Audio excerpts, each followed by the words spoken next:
It's done. The message blinked on my phone, cold as glass. My mother's name hovered above it, Emily. You've crossed the line, Claire. After your behavior at dinner, your father and I have decided you're no longer part of this family. Don't come for Thanksgiving. A second notification appeared. My brother Ryan had liked it. If you've ever been the black sheep, but the one secretly holding everything together, you'll understand. If you love real emotional stories, hit subscribe. We post one every week. I didn't reply. Didn't blink. The skyline outside my 70th floor office at 1 Vanderbilt shimmered like nothing had changed. But everything had. I turned from the billion-dollar view and opened my laptop. Logged into my private account. My reflection in the screen looked calm, too calm. This wasn't heartbreak. It was arithmetic. I picked up the secure phone on my desk. David? My voice was steady. I need to make a few urgent adjustments. David Hale, my private banker, sounded startled. Claire. It's almost midnight. Are you all right? I'm fine, I said. Liquidate the Reynolds Family Trust at market open. Cancel all automated transfers linked to it. He hesitated. Claire, that trust covers your family's mortgage, insurance, tuition. That's just a change in strategy, I cut in. He paused again. He understood. Understood. I'll have it done by pre-market. When I hung up, I opened the next window, Reynolds Residence, Connecticut. Mortgage, cancelled. 2-car insurance, cancelled. Ryan Reynolds, Yale Law. Tuition scheduled for next week, cancelled. Robert Reynolds, consulting retainer, $10,000 monthly. Cancelled. Emily Reynolds, authorized credit line, cancelled. 12 minutes. That's how long it took to erase every thread binding me to them. I leaned back, the leather chair creaking softly. For the first time in years, I felt something lighter than air, peace. The city glittered beneath me, silent witnesses to my quiet rebellion. Why had I tolerated it this long? For 5 years, I had been the invisible lifeline, the daughter they mocked for not having a real job. I opened the hidden spreadsheet on my secure drive. The total stared back, $24.8 million. Every mortgage payment, tuition transfer, business bailout, all mine. I'd built their life, one quiet wire transfer at a time. And they'd repaid me with pity. I exhaled, the lights of New York blurring in the window. They thought they'd cut me off tonight. But the truth was simpler, I had finally stopped keeping them alive. These little tech experiments are cute, Claire, but you need stability, my father said, passing me the breadbasket like it was an afterthought. You need a 401k, a retirement plan, something real. Look at your brother, now he's a sound investment. I smiled, nodded, and handed over the potatoes. The performance was effortless by now. The truth was, I hadn't lied to them. Not exactly. I had just built 2 lives that never touched. On one side of the partition was Apex Strategies, my hedge fund. The CEO who managed $15 billion in assets and employed over 200 people. The woman who negotiated $500 million acquisitions before most people had brushed their teeth. On the other side was Claire, the family disappointment. The daughter still, finding herself, who wore jeans to dinner because she must not have a professional wardrobe. That wall between them wasn't deception, it was survival. It was the only way to keep who I had to be from destroying who they needed me to be. It was also how I protected my success from their questions, advice, and attempts to control it. And tonight, with one text, they'd finally given me permission to tear that wall down. The next morning, my phone erupted. Not with apologies, but with fury. I ignored my mother's voicemails and the string of texts from Ryan that read only, "Call Dad." Now. When my father's name finally flashed across the screen, I let it ring twice, then answered on speaker. Claire. Claire. What the hell did you do? His breath came ragged between words. I said nothing. I just got a call from Yale, he snapped. Ryan's tuition payment bounced. Bounced. Do you have any idea how that makes me look? I told them the family trust was funded. I looked like an idiot. On my monitor, stock data scrolled in calm blue lines. Are you listening to me? His voice rose. This is exactly what I'm talking about. You have no plan. You're almost 30, when are you going to grow up? You can't just play with computers and call it work. You need to start pulling your weight. Get a real job, Claire. His voice softened into that familiar, parental tone that had always disguised the sting. Your mother and I, we can't carry you forever. The irony was almost cinematic. He was standing in a house I paid for, demanding I pull my weight and get a job, so I could fix a problem that existed only because I'd stopped paying for his life 12 hours earlier. I'd woken up that morning with a faint flicker of guilt. Was I too harsh? Too impulsive? But his call snuffed it out completely. He hadn't just confirmed my choice, he'd made it the only logical one. I ended the call without saying a word. My hand didn't shake. My pulse didn't spike. The last thread of hesitation froze into steel. This wasn't family tension anymore.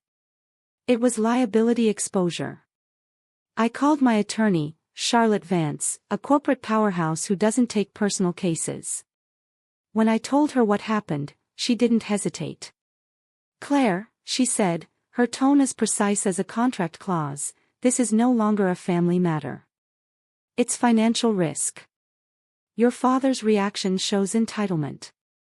We need to formalize their lack of legal claim, protect Apex and your holdings.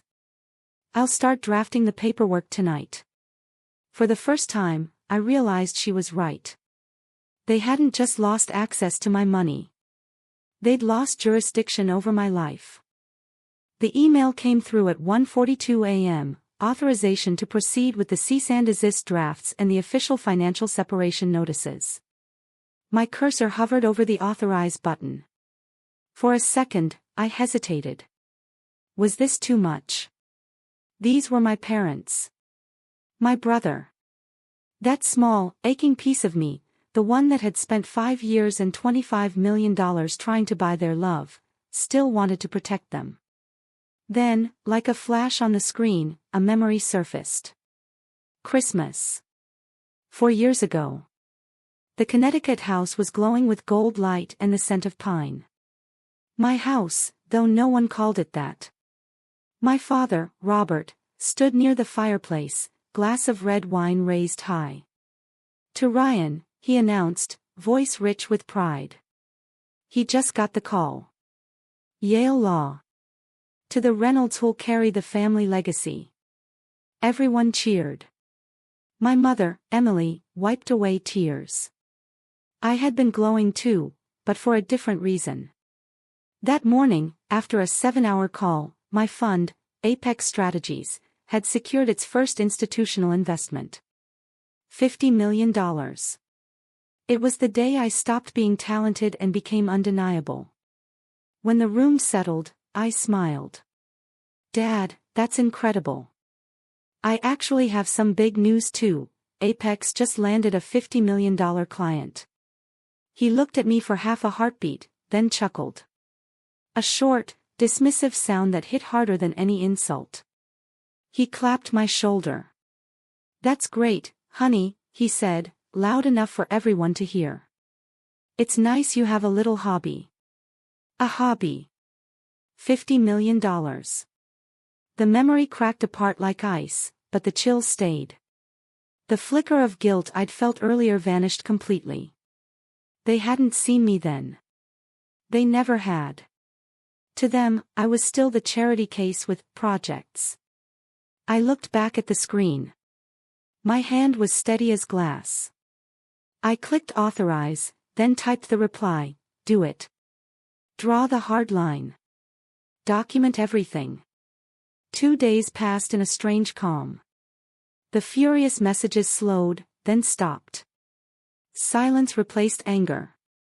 It wasn't peace, it was the silence of confusion. During a meeting with my senior analysts, as we reviewed quarterly projections, Charlotte Vance's name lit up my phone. I excused myself and stepped into my private office, the glass door clicking shut behind me. "Hey," I said. "Is everything ready?" "Claire," she replied, her tone different, muted, almost uneasy. "I'm glad I caught you. I've been reviewing the records for the Reynolds Family Trust, the one you've been funding for 5 years. "Okay," I said slowly. "You told me your father lost around $2.3 million in the 2008 crash, right? That it's what caused the family's financial strain." "Yes," I said, leaning against the glass. "That's what he always said. He was over-leveraged. The markets turned on him." Charlotte exhaled, a slow, deliberate sound. "Claire, he didn't lose that money. Not like that." The words hit like a drop in pressure. "What do you mean? Did he hide it?" "No," her tone was steady but grim. "It was seized." I froze. "Seized?" I pulled the public records. "Your father, Robert Reynolds, wasn't a victim of the crash, he was part of it. The SEC charged him with insider trading." The room tilted. "What?" "He'd been using non-public information from a client. He took a plea deal, surrendered the $2.3 million he made illegally, paid a $500,000 fine, and accepted a 10-year ban from the securities industry." The words echoed, hollow and cold. Charlotte's voice softened. "He avoided prison, Claire. But he was ordered to pay restitution. Your funding the trust may have been the only reason they stayed afloat all these years." I sank into my chair, the city's hum muted behind the glass. For the first time, I realized my entire family had been living on a lie, and I had been the one paying for it. "He never paid it, Claire." Charlotte's voice was measured, almost clinical. "The trust you rebuilt, it wasn't a family fund. It was never under his legal management. He couldn't manage anything. He was barred." The silence stretched, cold and suffocating. She spoke again, softer now. "The Reynolds Family Trust, it wasn't a trust at all. It was the restitution account from his plea deal. Claire, you've been unknowingly paying off your father's criminal settlement for 5 years. The phone might as well have weighed 1,000 pounds. I couldn't move, couldn't breathe. All those dinners. All those smug lectures about sound investments and financial discipline from a man who'd been a convicted fraud. Every word, every ounce of his pride, it was all a lie. He hadn't just lived off me. He'd used me to buy his freedom. The $25 million I'd poured into their lives wasn't generosity. It was restitution." The anger didn't feel like heat. It was ice, pure and blinding. That weekend, the silence broke. My doorbell rang. Not the building intercom, my actual front door. I lived in a 4,000-square-foot brownstone in the West Village, a quiet piece of history I'd restored myself. My family thought I was renting a room in a shared apartment. When I opened the door, Robert and Emily were standing there, disheveled, frantic. They brushed past me before I could speak. They stopped dead in the foyer. Their eyes swept the marble floors, the 12-foot ceilings, the spiral staircase, the art on the walls. What is this place?" Emily stammered, clutching her pearls. "I thought you rented a room."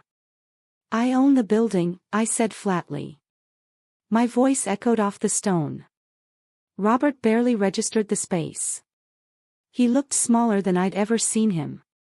The arrogance was gone, replaced by desperation. He stepped toward me, trembling. "Claire, please," he whispered. "You have to help us. They're reopening the SEC case.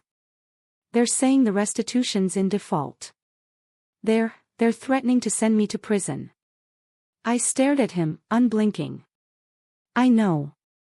The words hit harder than a slap. His face went slack. He tried to recover, his voice trembling into a lie. I knew you were helping, Claire. I always knew. I just wanted to see if you were responsible. It was a test. A test. Something inside me snapped into perfect clarity. A test. My voice was low, glacial. Then you also knew the $2.3 million you claimed you'd lost in 2008 wasn't lost. It was seized. By the SEC. For insider trading. Robert froze. I have the filings, I continued, stepping closer. The trust I've been funding wasn't a family account, it was your restitution fund. You didn't lose a trust last week, Dad. You defaulted on your criminal plea bargain. Emily's face went white. She stumbled back, hand gripping the wall. Robert, what is she saying? He said nothing. The weight of decades, his ego, his deception, crushed him where he stood. For 29 years, he'd built an empire of pride on my silence. And in one moment, it collapsed. 6 months later, I authorized the final wire. Anonymous. From Charlotte's escrow account. The last payment of restitution. Not a gift. Not forgiveness. Just math. Robert avoided prison, but he and Emily lost everything else. The house, the cars, the illusion. That morning, as the sun rose over Manhattan, I sat in my office at 1 Vanderbilt and opened the color-coded spreadsheet I'd maintained for 5 years. The total read $25 million. Then, the new balance, $0. I highlighted the file. Pressed delete. That night, I went home. Slept straight through until morning. No guilt.